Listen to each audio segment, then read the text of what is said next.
सभी छोटे बड़े श्रोताओं को सुनीता भटनागर का प्यार भरा नमस्कार। ऑडियो स्टोरीज के हमारे चैनल कहानी जगत में आप सभी का स्वागत है। हिंदी कहानियों की श्रृंखला में आइए आज सुनते हैं सूरज प्रकाश जी द्वारा रचित कहानी पत्थर दिल। शिरीष, कैसे हो? फोटो से तो यही लगता है आगे के सारे बाल झड़ गए हैं, शायद चांद भी निकल आई हो। चश्मे का नंबर तो पता नहीं बदला या नहीं, पर इस फोटो में तुमने जो चश्मा लगा रखा है तुम पर जंच रहा है।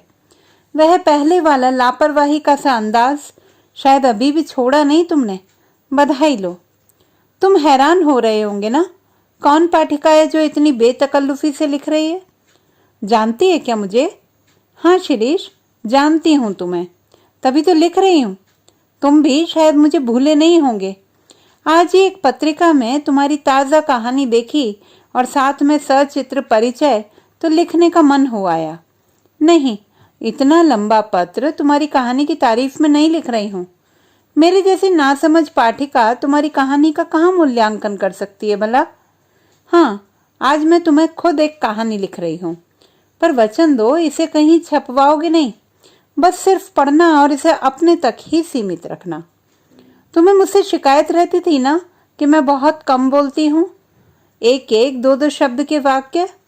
तो लो, आज ढेर सारे शब्दों में अपनी बात कर रही हूँ। पिछली सारी कमी पूरी हो जाएगी।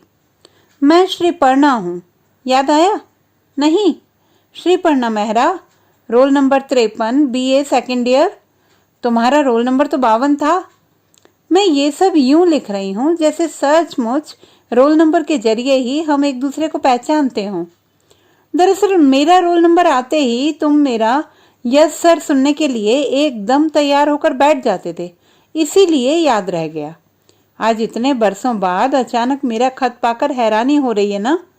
हैरानी तो तुम्हें उस दिन भी बहुत हुई होगी जब मैं अचानक गायब हो गई थी। 12 मार्च थी उस दिन, सन 74। डॉक्टर मिश्रा का पीरियड चल रहा था, इतिहास का। तभी चपरासी मुझे बुलाने आया था। ऑफिस में मेरे लिए एक ज़रूरी फ़ोन था। फ़ोन अटेंड करते ही मैं तुरंत क्लास में आई थी, सर से अनुमति ली थी और फिर लौट कर कॉलेज में कभी नहीं आई थी। मुझे बाद में पता चला था कि तुमने बहुत कोशिश की थी पता लगाने की कि मैं अचानक कहाँ गायब हो गई, पर तुम्हें कोई कुछ नहीं बता पाया था। बताता भी क्या? बताने लायक कुछ होता तो सबसे पहले मैं ही तुम्हें बताती। मेरे घर जाने की हिम्मत तो तुम जुटा ही नहीं पाए होंगे। हो सकता है तुमने मेरा बहुत बहुत इंतज़ार भी किया हो।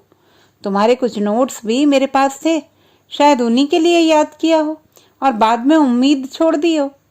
यह भी हो सकता है कि तुम्हें सारी बात का पता चल गया हो और तुमने मेरे लिए बहुत अफसोस जाहिर किया हो। खैर, ये तो मेरे ख्याल ही हैं। सच क्या था वही सब आज तुम्हें लिखने जा रही हूँ। घर पहुंचते ही पता चला था जचगी में दीदी की डेथ हो गई है जयपुर में। मेरे तो हाथ पांव ही सुन्न हो गए थे सुनकर। माँ वहीं गई हुई थी उसके पास। पापा, वीनू भैया और मैं लगातार 10 घंटे ड्राइव करके पहुंचे थे वहां। बस हमारा ही इंतजार किया जा रहा था। दीदी सबको बिलखता हुआ छोड़ गई थी। अपने नन्हे से बेटे का मुंह भी नहीं देख पाई थी बेचारी। उसे दूध पिलाने की तो नौबत ही नहीं आ पाई। सारे घर में कोहराम मचा हुआ था। क्या होगा इन छोटे छोटे बच्चों का? कैसा अभागा जन्मा कि माँ का दूध तक नसीब नहीं हुआ। कैसे संभालेंगे रंजीत इन्हें? 9 साल का शेखर तो फिर भी थोड़ा समझदार है। 3 साल की प्रियंका को समझ में नहीं आ रहा था यह सब रोना धोना क्यों मचा हुआ है। उधर जीजाजी सदमे की वजह से एकदम चुप हो गए थे, बस पथराई आंखों से सबको देख रहे थे। जब रोते हुए शेखर ने चिता में आग दी तो वे अचानक फूट फूट कर रो पड़े थे और शेखर को सीने से भींच लिया था। मुझे वहां जाते ही बच्चों की देखभाल में व्यस्त हो जाना पड़ा था। मैं खुद रोती और नन्हा शांतनु मेरी गोद में रोता रहता, मेरे सीने में मुंह घुसेड़ता, पर कहाँ से उसे कुछ मिलता। मेरा प्यार, दुलार, स्नेह उसके लिए काफी ना होते। उसे माँ का सा स्पर्श तो दे सकती थी, दूध कहाँ से देती? बोतल का दूध उसे पच ही नहीं रहा था। मेरा कलेजा मुंह में आने को होता। मैं माँ के गले लगकर रोती और वह मेरे गले लगकर। समझ ही नहीं आ रहा था कि आगे क्या होगा। 10 दिन इसी तरह से बीत गए थे, उदास, परेशान और फीके फीके। 13वीं की रस्म तक सभी लोग लौट चुके थे। मम्मी, डैडी, वीनू, मैं, रंजीत और उनके घर के लोग ही बचे थे। सबकी आंखों में एक बहुत बड़ा प्रश्न तैर रहा था। हर कोई सामने वाले की आंखों में इस प्रश्न को आसानी से पढ़ सकता था, पर जवाब किसी के पास नहीं था। रंजीत अभी भी पूरी तरह सहज नहीं हो पाए थे, एकदम गुमसुम बैठे रहते। एक रात मम्मी, डैडी, रंजीत, उनके माता पिता तथा 2-1 रिश्तेदार सिर जोड़कर एक बंद कमरे में बैठे थे, और जब वे 2-2.5 घंटे बाद बाहर निकले तो इस विराट प्रश्न का उत्तर खोज लिया गया था। मम्मी बाहर आते ही मेरे गले से लिपट कर रोने लगी थी, और उसके मुंह से मेरी बच्ची के सिवाय कोई शब्द नहीं निकल रहा था। मैं समझ ही नहीं पा रही थी, अचानक सब मुझे बेचारगी से क्यों देख रहे हैं। एकदम ठंडी आवाज में मुझे बताया गया था, हमारे पास हर तरह से इससे अधिक स्वीकार्य कोई विकल्प नहीं है कि रंजीत से तुम्हारी शादी कर दी जाए। उसके टूट गए परिवार को सहारा देने के लिए यह बहुत जरूरी है। मैं एक शब्द भी नहीं कह पाई थी, बच्चों से लिपट कर देर तक रोती रही थी। आज सोचती हूँ किसके लिए और किस विकल्प की तलाश कर रहे थे सब। मेरे बारे में फैसला कर रहे थे और मुझसे पूछा तक नहीं गया था, सिर्फ फैसला सुना दिया गया था। रंजीत का परिवार टूटने से बच जाए इसलिए किसी न किसी को बलिदान करना ही था। मैं एकदम सामने पड़ गई थी सबके, किसी को भी विकल्प की तलाश की जरूरत ही नहीं रही थी। काश मेरे बारे में इतना बड़ा फैसला करने से पहले मेरी राय तो ली जाती। अब तो यही सोचकर तसल्ली कर जाती हूँ कि अगर मुझसे पूछा भी जाता तो मैं भी यही करती ना।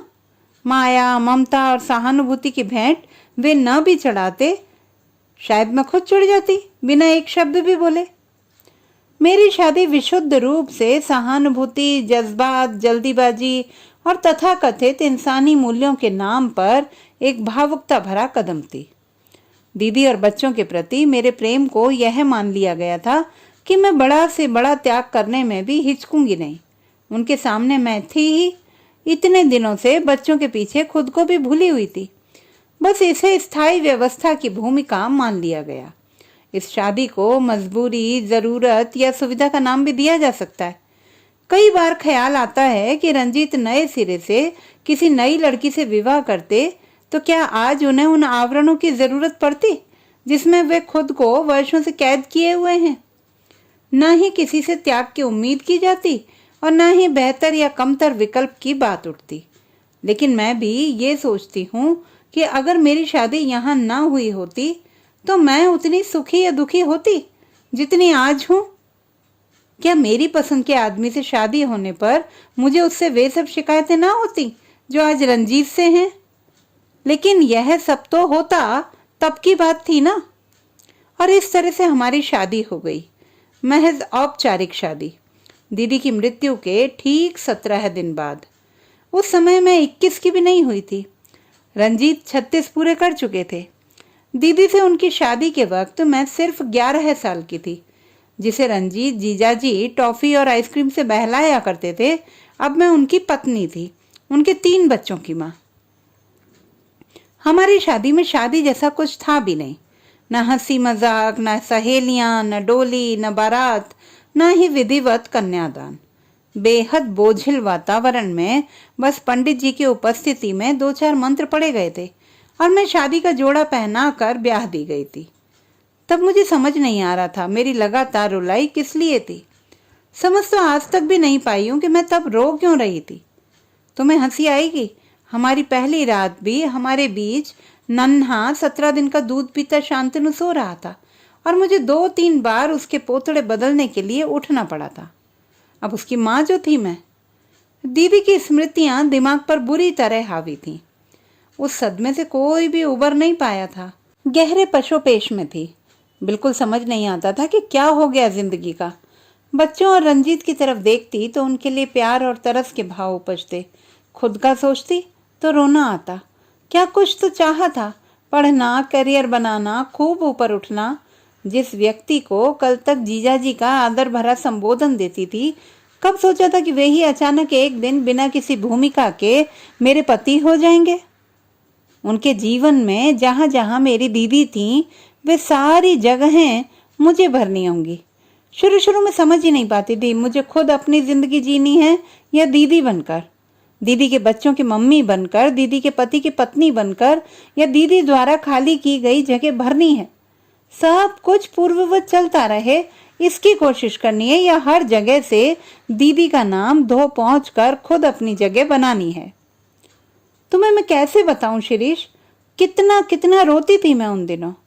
एक भूमिका निभाना शुरू करती तो दूसरी भूल जाती, दूसरी में मन रमाने की कोशिश करती तो तीसरे में कंफ्यूज हो जाती। खुद अपने आप को कहाँ रखना है तय नहीं कर पाती थी। रंजीत के हाथ मेरी तरफ ना बढ़ते, वह संकोच के मारे बेडरूम में ना आते। हमने कई रातें यूं ही अलग अलग काटी थी। वह अगर मुझे छूते भी तो कई बार चौंक कर अपना हाथ खींच लेते। मैं भी संकोच में रहती। अरसे तक हम पति पत्नी के संबंध को सहजता से नहीं जी पाए थे। बार बार लगता दीदी कहीं आसपास ही हैं और उन्हें सब पता चल गया है। अभी पर्दा हटाकर अचानक कमरे में आ जाएंगी और मुझे जीजाजी के साथ इस तरह रंगरेलियां मनाते देखकर मेरी चुटिया पकड़कर अपने घर से बाहर निकाल देंगी। मैं खुद को लाख समझाती, अब सब कुछ बदल चुका है, रिश्तों के अर्थ हमारे लिए बदल गए हैं। फिर भी मन आशंकित रहता। इन सब के बावजूद खुद सहज रहते हुए भी उन्हें सहज रखने की कोशिश करती, पर वह न जाने मौन के किस अंधे कुएं में उतर गए थे। आज तक 16 साल बीत जाने पर भी उससे बाहर नहीं आ पाए हैं। जब पहले दीदी के घर जाती थी तो बच्चे लाड़ लड़ाते हुए मेरे पास सोने की जिद करते, मुझसे बहुत हिले हुए थे। अब मैं उनकी माँ बनकर आ गई थी तो वे मुझे अविश्वास से देखने लगे थे। इस बदले हुए थोपे हुए रिश्ते को स्वीकार नहीं कर पा रहे थे। हर समय सहमे सहमे रहते। मम्मी के न रहने से परेशान वैसे ही थे। शेखर को तो खैर इतनी समझ थी। प्रियंका महीनों तक मम्मी के पीछे पागल रही। उसने मम्मी को अस्पताल जाते हुए देखा था, वापस तो वह आई ही नहीं। सो प्रियंका अक्सर दरवाजे पर खड़ी मम्मी की राह ताका करती। मम्मी संबोधन तो खैर मुझे शांतनु के बोलना सीखने के बाद से ही मिलना शुरू हुआ था। अरसे तक हम दोनों का संवाद नपे तुले शब्दों तक ही सीमित रहा। हम जरूरत भर बात करते। घर पर हर वक्त मनहूस सा सन्नाटा पसरा रहता। खाना खा लीजिए, चाय पी लीजिए, आपके कपड़े रख दिए हैं, नहा लीजिए, जैसी निहायत जरूरी सूचनाएं ही रह गई थी। संबोधन तो हमारे पास अरसे तक नहीं रहा। नाम से बुला ना पाती। अभ्यासवश मुंह से जीजाजी ही निकलता। वह दीदी को अपर्णा न कहकर रिन्नी कहकर पुकारते थे। मेरा घर का नाम पर्णा था। वह अक्सर मुझे भी रिन्नी कहकर पुकार बैठते। अपनी गलती का एहसास होने पर हम देर तक नजरें चुराते रहते। दीदी की पहली पुण्यतिथि पर मैंने उनका विधिवत श्राद्ध किया था। दान पुण्य करके उनकी आत्मा की शांति के लिए प्रार्थना की थी। दीदी की पहली पुण्यतिथि के ठीक 17 दिन बाद हमारी शादी की पहली वर्षगांठ थी। हालांकि उस शादी में ऐसा कुछ भी नहीं था जिसे याद रखा जाता।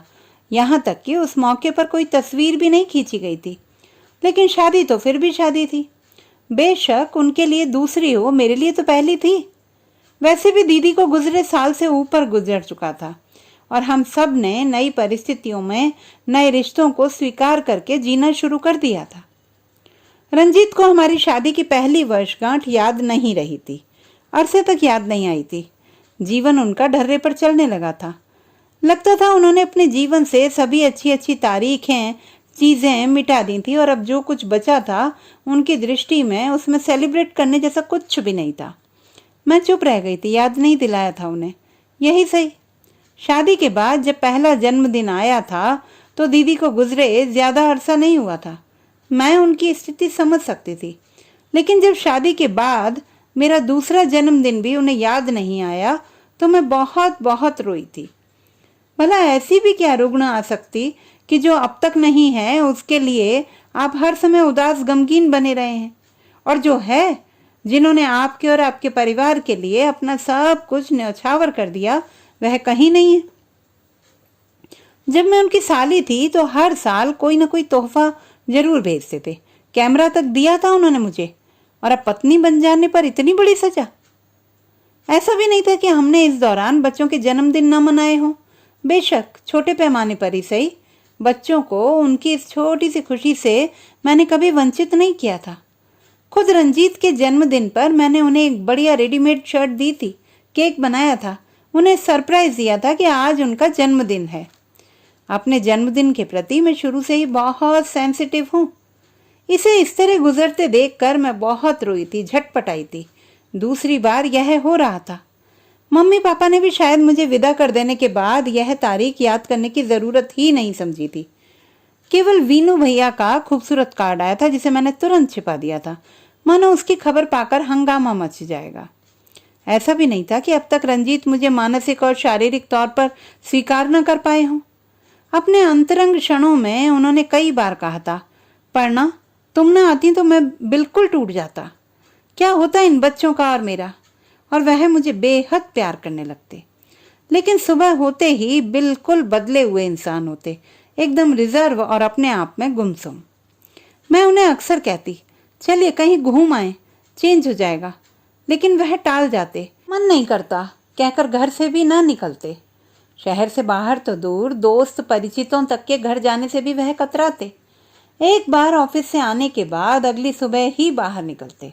उन्होंने शायद यह धारणा सी बना ली थी कि श्री पर्णा की तो कोई इच्छा ही नहीं है। सारा दिन घर और बच्चों के साथ मारामारी करके उसकी भी तो घर से बाहर निकलने की इच्छा हो सकती है। यह जानने मानने की जैसे जरूरत ही नहीं थी उन्हें। जब दीदी थी तो वे लोग हर साल कहीं ना कहीं घूमने निकलते थे। मेरी शादी के 4 साल तक रंजीत ने एक बार भी नहीं कहा कि चलो अब बहुत हो गया, कहीं घुमा लाएं तुम्हें। इन वर्षों में हम केवल 2 बार उनके घर कानपुर गए और 1 बार मैं मायके आई। वह भी इसलिए कि वीनू भैया की शादी थी और जाना जरूरी था। बाहर जाना तो दूर, वह कभी भूल से भी नहीं कहते कि चलो पर्णा आज कहीं होटल में खाना खाते हैं, या चलो तुम्हें एक नई साड़ी ही दिलवा दें। 20 बार टूर पर जाते हैं, बच्चों के लिए कुछ न कुछ लाते हैं, चाहे अपनी मर्जी से या उनकी मांगें पूरी करने के लिए। उन्हें कभी सोचता ही नहीं कि पर्णा के लिए भी कुछ ले जाया जा सकता है। उसकी भी कभी इच्छा हो सकती है कि कोई गिफ्ट मिले। हर बार मुझे ही कहना मांगना पड़ता है। अगर शिकायत करो तो बिना खिसियाए कहेंगे, तुम भी कह सकती थी, मांग सकती थी, न लाकर देता तब कहती। अरसे से कुछ भी मांगना कहना छोड़ दिया है। अपनी शॉपिंग खुद ही करती हूँ। हाँ याद आया, मेरी शादी के वक्त मम्मी बाजार से 5-7 सोबर सी लगने वाली साड़ियाँ ले आई थी। घर से तो हम 2-4 जोड़े ही लेकर चले थे। बेशक मम्मी ने मेरे लिए अच्छा खासा दहेज जुटा रखा था, वह सब वहीं रह गया था। जब मैंने देखा कि रंजीत तो एक साड़ी भी कभी नहीं दिलवाएंगे, तो मम्मी से कहकर एक एक करके सारे कपड़े मैंने मंगवा लिए थे।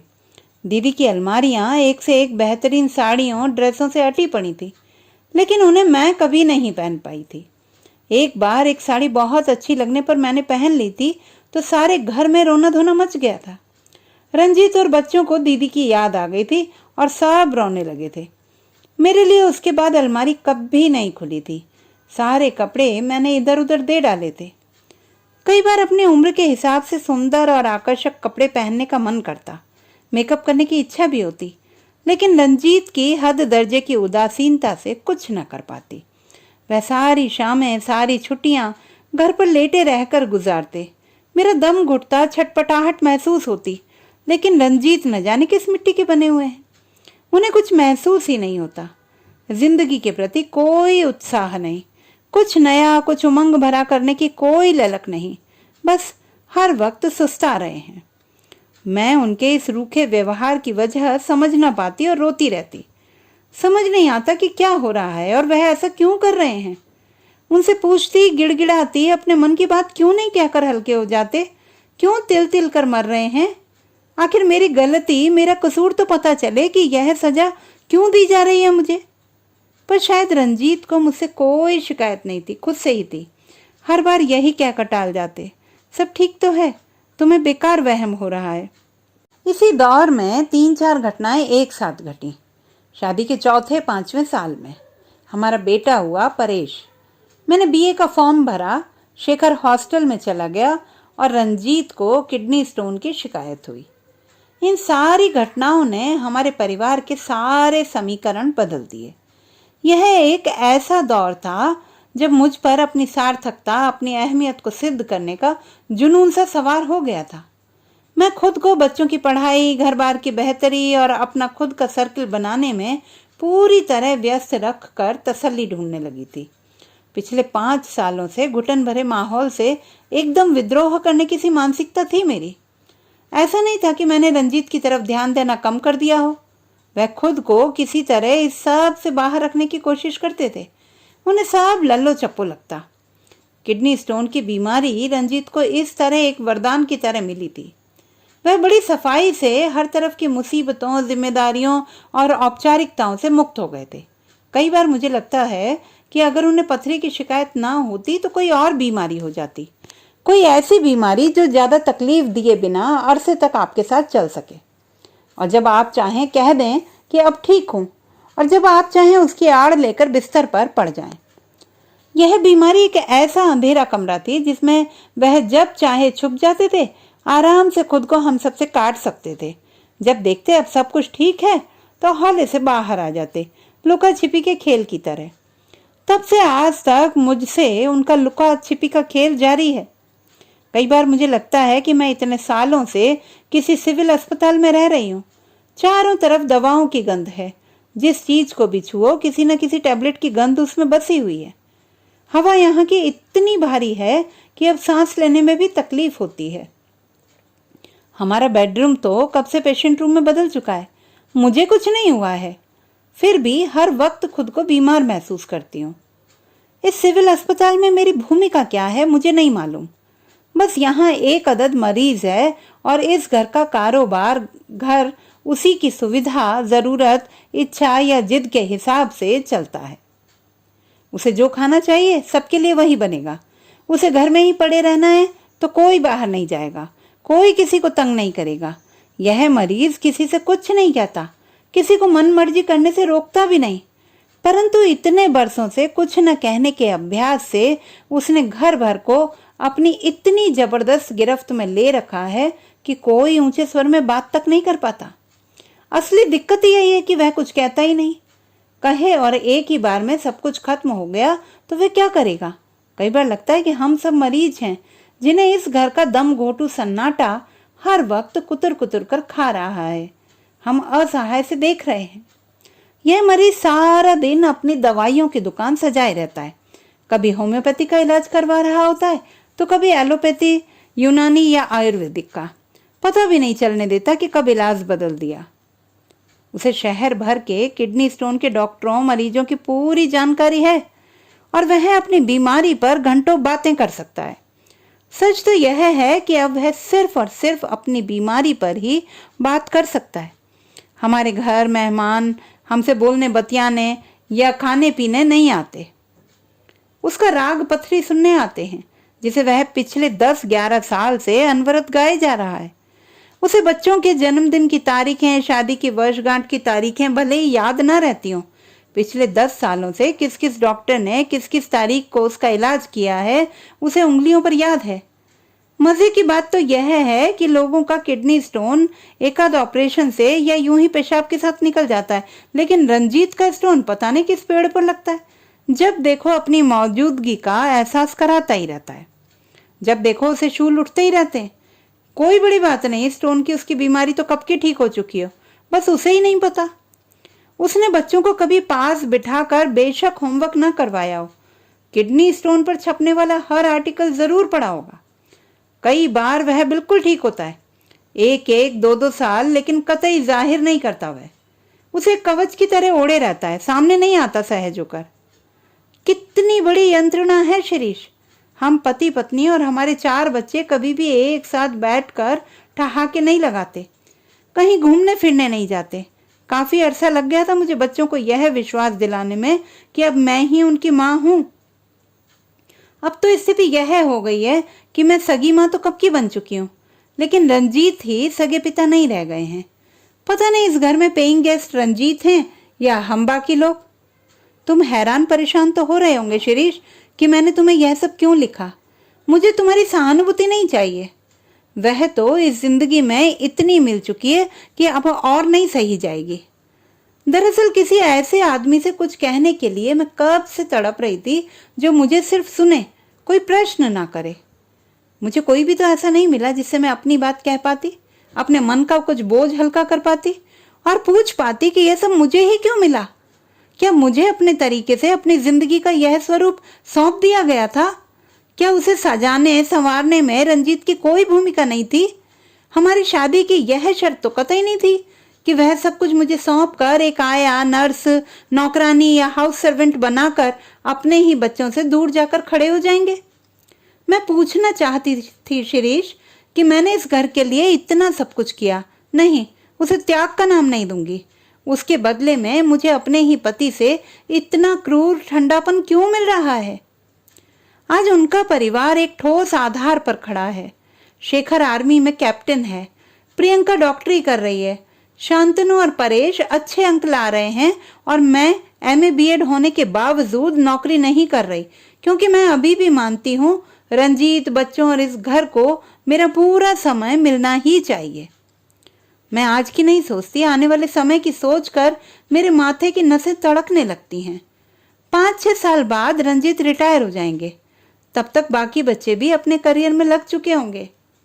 तब 40-41 साल की उम्र से शुरू होने वाला हम दोनों के बीच का ठंडापन मुझे कब तक भोगना होगा, यह सोच सोचकर मरी जाती हूँ। ऐसा नहीं है कि मैंने रंजीत को इस अंधे कुएं से निकालने की कोशिश न की हो। प्यार, मनोहार, रूठना, गुस्सा होना उन पर कोई असर नहीं करते। वह अभी भी बेडरूम में लेटे लिथोट्रिप्सी पर कोई लेख पढ़ रहे हैं। मुझे पता है कि वह सचमुच बीमार हैं तो लिथोट्रिप्सी ट्रीटमेंट से एकदम ठीक हो जाएंगे, लेकिन वो ठीक होना कहाँ चाहते हैं? दरअसल उन्हें कोई रोग है ही नहीं, उन्हें रोग होने का वहम भर है और वहमों के इलाज नहीं हुआ करते। वो हाइपोकॉन्ड्रियाक हैं। ये सारी बातें थी जो मैं किसी से कहना चाहती थी। आज तुम्हारी कहानी देखकर लगा कि तुम ही सही व्यक्ति हो जिससे मैं अपने मन की बात कह सकती हूँ। हम दोनों एक दूसरे को जानते समझते थे। अपने प्रति तुम्हारी भावनाओं को मैं समझती थी। तुम मुझे अच्छे लगते थे और मुझे पता है कि तुम्हारी उन दिनों की सारी कहानियों, कविताओं की नायिका भी मैं ही हुआ करती थी। शायद आगे चलकर हमारे संबंध और प्रगाढ़ होते, लेकिन ये सब तो तब होता जब होता। हुआ तो वही जो आज मेरे सामने है। तुम यह भी सोच सकते हो कि ये बातें मैं तुम्हें पहले भी तो लिख सकती थी। तुम्हारी कहानियां, उपन्यास पहले भी खूब छपे हैं, पर हर बार मैं खुद को एक मौका और देती थी। शायद कहीं कुछ हो जाए, स्थितियां बदल जाएं, लेकिन शायद बदलाव मेरे हिस्से में नहीं लिखा है। मैं अपना पता जानबूझकर नहीं लिख रही हूँ। नहीं चाहती कि तुम मुझे ढूंढते हुए आओ और जब सब कुछ खत्म होने को है तुम आकर मेरी और अपनी परेशानियां बढ़ाओ। तुम्हारे लेखन के बारे में तो खूब जानती हूँ, कामना करती हूँ और ऊपर उठो। तुम्हारे परिवार के बारे में जानना चाहती थी, पर उसके लिए पता लिखना पड़ेगा। तुम मुझे पत्र लिखो, ये मैं नहीं चाहती। एक बात और, यह सब पढ़कर मेरे लिए अफसोस मत जाहिर करना, ना ही यह सोचना कि तुम मेरे लिए कुछ नहीं कर पाए। उसकी ज़रूरत नहीं है। हाँ, कहीं भूल से अगर मुलाकात हो जाए तो यही जतलाना कि तुम मुझे नहीं जानते और ना ही तुम्हें यह सब कुछ पता है। फिर से वचन दो, इसे कहीं छपवाओगे नहीं। बस खत्म करती हूँ, श्री। तो दोस्तों, ये थी हमारी आज की कहानी। आपको कैसी लगी कमेंट बॉक्स में लिखना ना भूलें। चैनल को सब्सक्राइब करें, लाइक करें और मित्रों के साथ शेयर करें।